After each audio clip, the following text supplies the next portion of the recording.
So when it rained, when it was monsoon, I mean, everything. But those tents would sag in, the water sag in on. Mm-hmm. And then, you know, they're sitting pretty close together, so, but somebody could walk in between them. Mm-hmm. And if we caught anybody walking in between them, and they walk in between, we just grab the whole tent and just do it like that. It just soaked them, boy. But it was kind of, you know, everybody didn't mind getting a little bit wet. And what did you sleep in? Too. What did you sleep in the tent? Huh? We had a little cot. I slept in when I first got over here, I didn't have no little bed. I had a cot that I slept on. And it didn't even have no bars on the end. So I slept like this.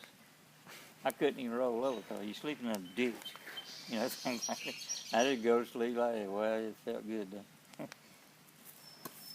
But then I finally got, when we moved that compound. We moved from that compound and moved down to another compound.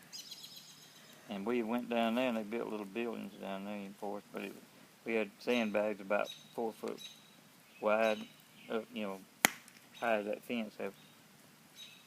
4 foot wide, and then you'd be over inside of that. See, that would be even where you had. So if a mortar round or something come in and hit it inside.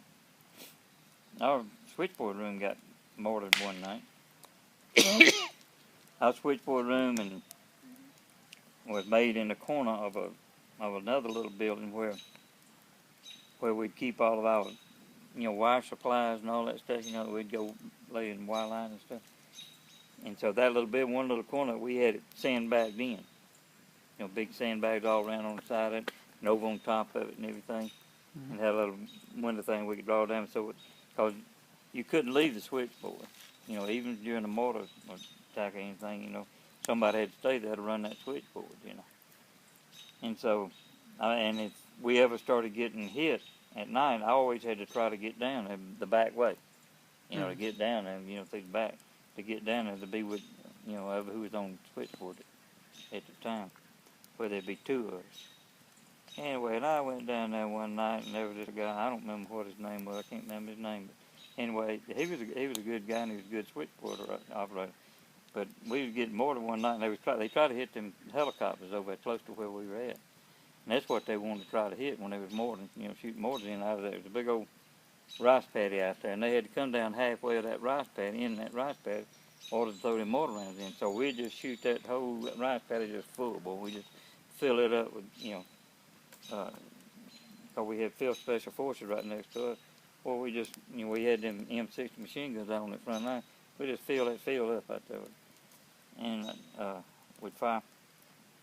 And so I went down there that night, and that thing, a mortar round had gone off about 10 foot from that building that thing was in. And then the part that we had all our wire lines in and everything, didn't have any kind of protection around it at all. Just that little room where he was at. And that round, it must have went off probably, I don't know, 4 or 5 foot from that building outside. And so I got down there.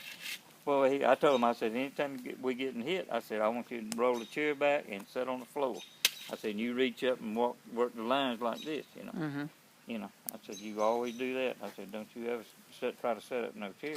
Oh, heck, a round could, you know, may cut you in two. But anyway, I got down there. He was scared to death. Boy, his eyes was big. So I was a bunch of men had sat down there, and the rounds were coming in every once in a while. But and so when morning came around, you know, didn't hardly anything ever happen in that area where we was at, except at night. You know, except during Tet Offensive, of course. But so that next morning, I opened that door that goes back into where our supply room was, and the whole wall on that side, you know, it was made of plywood, what it was made of.